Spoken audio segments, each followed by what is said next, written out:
Ok, moi c'est Christelle Vanessa. Je suis originaire du Cameroun. J'ai 30 ans. Et je suis arrivée au Canada il y a de cela 2 ans.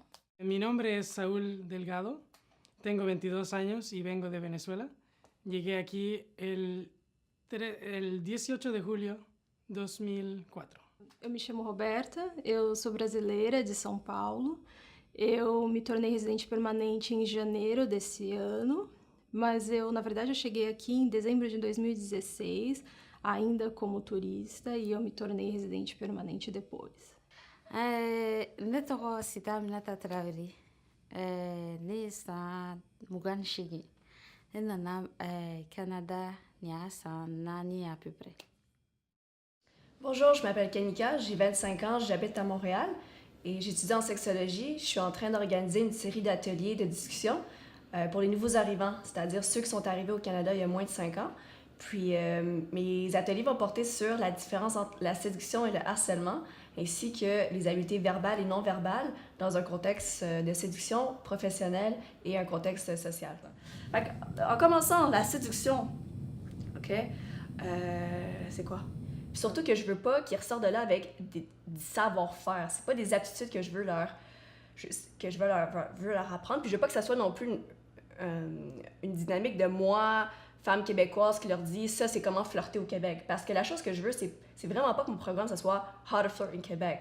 Je veux plus que ça soit un atelier de discussion pour qu'on puisse partager ensemble des connaissances, des expériences, puis aussi des nouvelles attitudes. Mais ici, c'est différent. Okay. Ici, pour moi, quand je passais dans mon pays, je pouvais être arrêtée par plusieurs hommes en bout de 10 minutes. Okay. Mais ici, tu fais 2 ans, personne ne te parle. Tu fais 2 ans? Tu fais 2 ans, personne ne te parle. Ok, c'est bon. Oui, personne ne te parle. Puis, dans mon pays aussi, des fois, quand ça te manque. Non, c'est ça. Parce qu'à ce moment-là, elle pourrait se poser la question, est-ce que j'ai pas de valeur aux yeux des hommes? C'est comment ça t'appelle? Oui,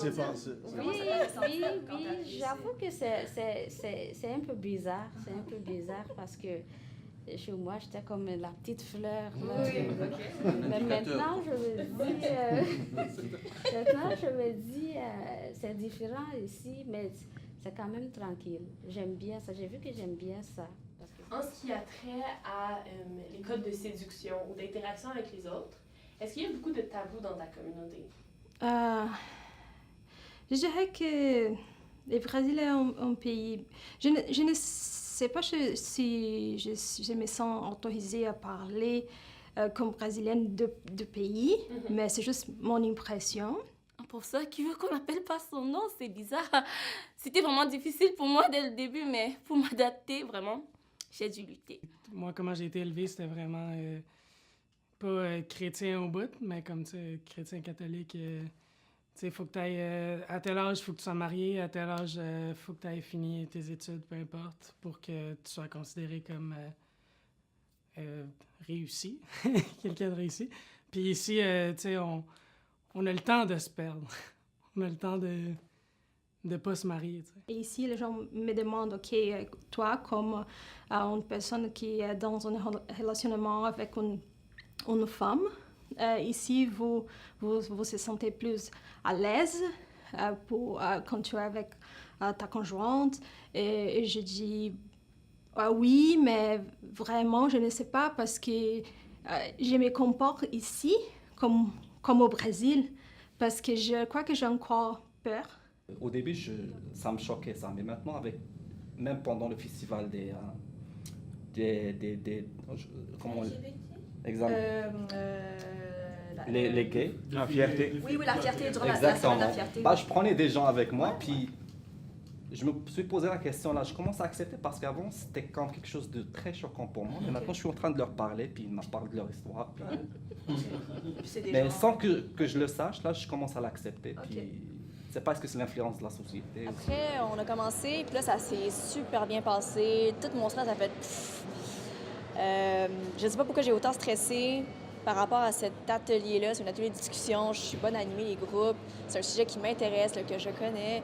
Puis c'est pas moi, de toute façon, pourquoi j'étais stressée, c'est pas moi qui allais te donner de la matière, c'était moi qui voulais recueillir les expériences, puis faire parler un groupe entre eux pour qu'ils échangent des expériences entre eux.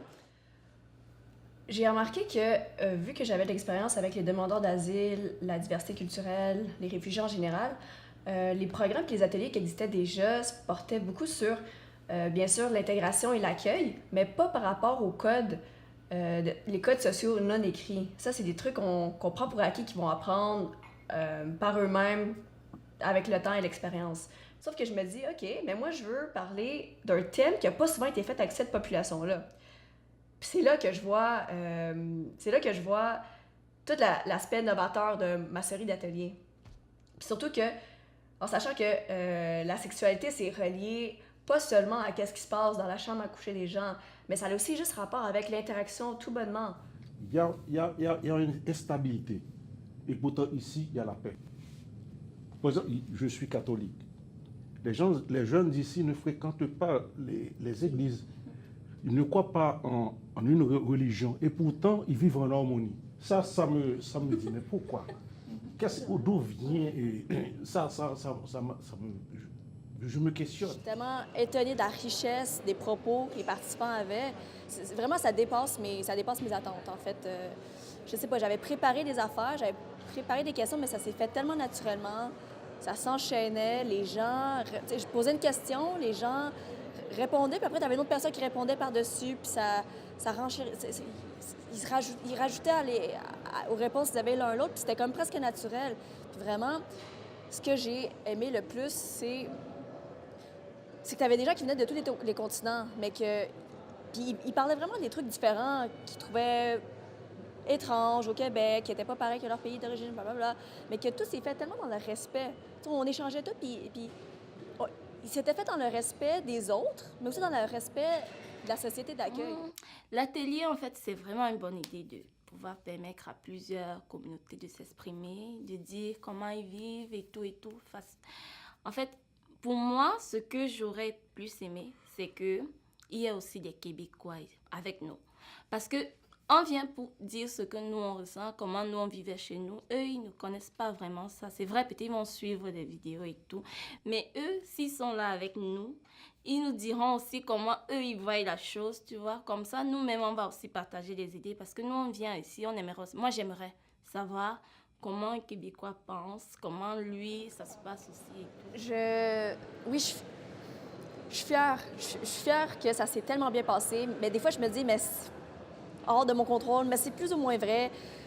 Il y a des trucs que, oui, il y a du hasard là-dedans. Je suis bien tombée que les gens participaient, mais c'est aussi parce que je suis préparée puis c'est un sujet qui m'intéresse puis j'ai des qualités d'animatrice, mettons. Le feeling que j'en retiens, c'est que c'est quelque chose que je veux continuer à faire vraiment à long terme,